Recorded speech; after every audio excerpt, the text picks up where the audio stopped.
Hello friends, स्वागत है हमारे इस YouTube channel Sohrab online classes में। आज हम क्लास 10th हिंदी के चैप्टर नंबर 5 नागरी लिपि से बहुत ही most important VVI objective questions करा रहे हैं। आप लोग इस वीडियो को शुरू से अंत तक ज़रूर देखें। नागरी लिपि का लेखक है गुणाकर मूले। नागरी लिपि का लेखक कौन है? तो गुणाकर मूले है। इसका पहला क्वेश्चन देख सकते हैं कि टेनीसन किस भाषा के कवि है? तो टेनीसन एक अंग्रेजी भाषा के कवि है। अगला क्वेश्चन है स्थापत्य के उत्तर भारत की एक विशेष शैली को क्या कहते हैं? तो नागर शैली कहा जाता है। अगला क्वेश्चन है कि मराठी, नेपाली और नेवारी भाषाओं की लिपि क्या है? तो देवनागरी हो जाएगा। अगला क्वेश्चन है कि चंद्रगुप्त द्वितीय विक्रमादित्य का व्यक्तिगत नाम क्या था?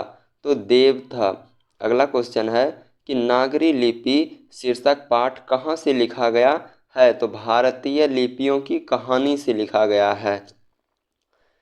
कर्नाटक प्रदेश का श्रवणबेलगोला स्थान किसका प्रसिद्ध तीर्थ स्थल है?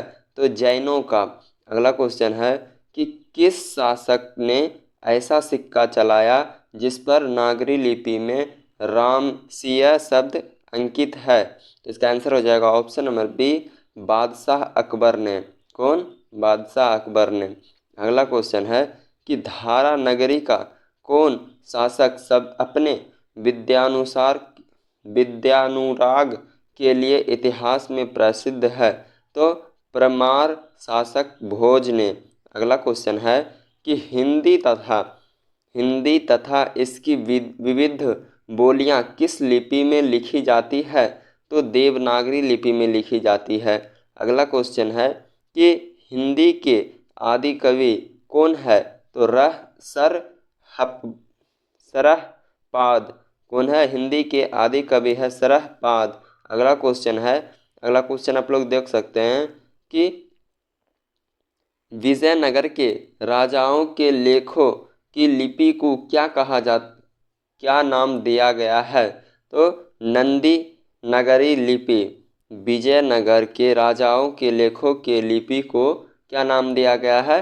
तो नंदी नगरी लिपि। अगला क्वेश्चन है कि भारतीय लिपियों की कहानी पुस्तक के रचयिता कौन है?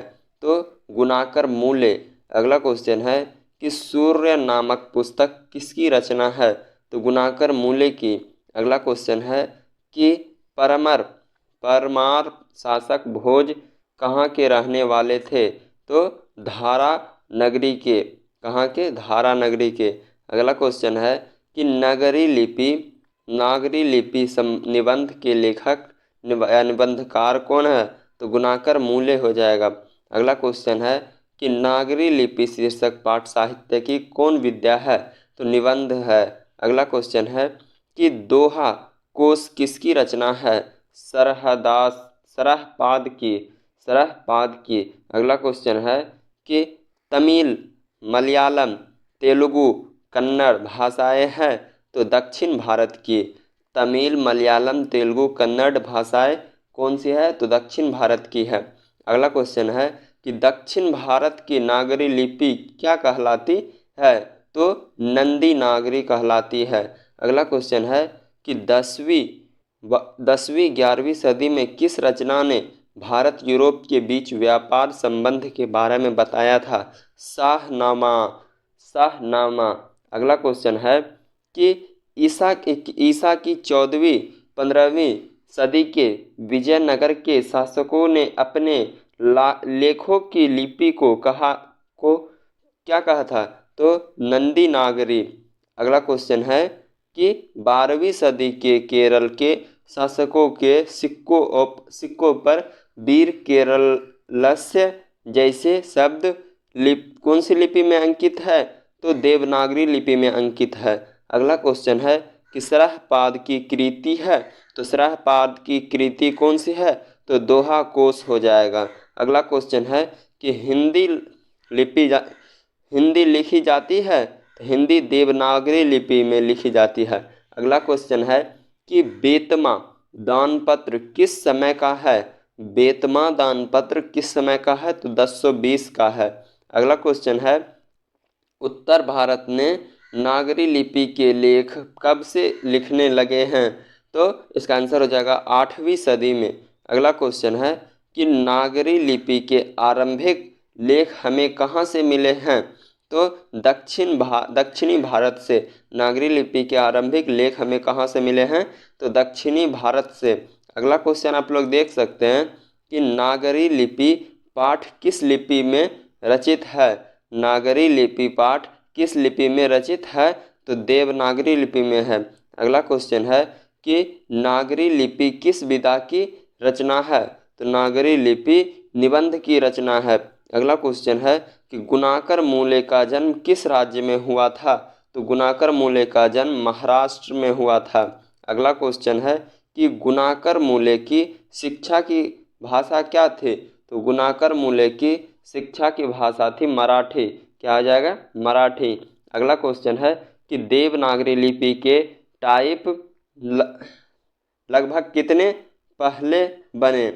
देवनागरी देवनागरी लिपि के टाइप लगभग कितने पहले बने, तो इसका आंसर हो जाएगा ऑप्शन नंबर ए, 2 सदी में। अगला क्वेश्चन है कि गुप्त काल से किस लिपि का संबंध है। गुप्त काल से किस लिपि का संबंध है, तो ब्राह्मी लिपि का। अगला क्वेश्चन है कि मूले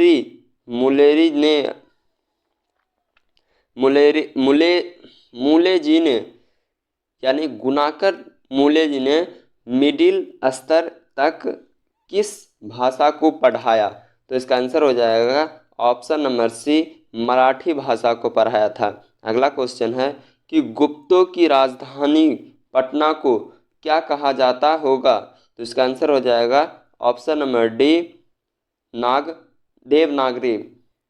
गुप्तों की राजधानी पटना को क्या कहा जाता है, तो देवनगर कहा जाता है। क्या कहा जाता है, देवनगर। अगला क्वेश्चन है कि गुणाकर मूले का जन्म कब हुआ था। गुणाकर मूले का जन्म 1935 ईस्वी में हुआ था। अगला क्वेश्चन है कि सिद्धम क्या है। सिद्धम क्या है, तो यह एक प्रकार की लिपि है। सिद्धम एक प्रकार की लिपि है।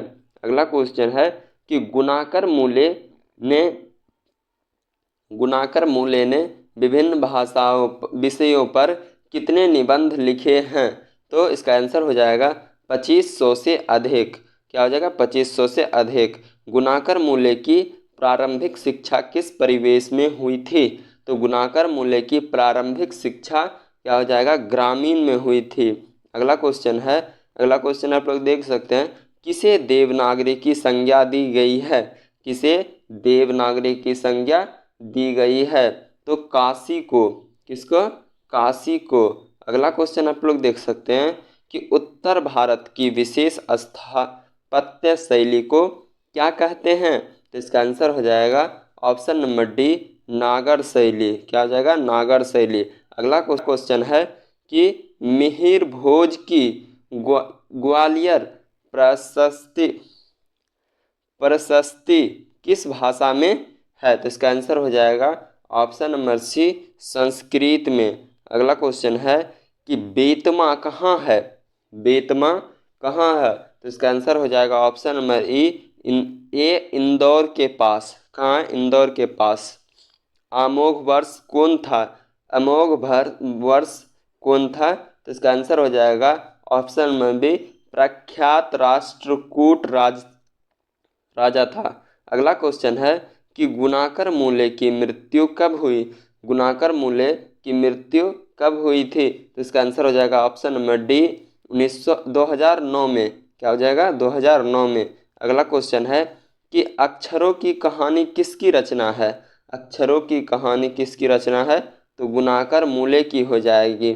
अगला क्वेश्चन है कि नागरी नाम अस्तित्व में कब आया था। नागरी नाम अस्तित्व में कब आया था, तो लगभग 1000 ईस्वी के आसपास आया था। अगर आप लोग इस वीडियो को शुरू से अंत तक देखें तो हमारा चैनल सोहराब ऑनलाइन क्लासेस को ज़रूर सब्सक्राइब करें।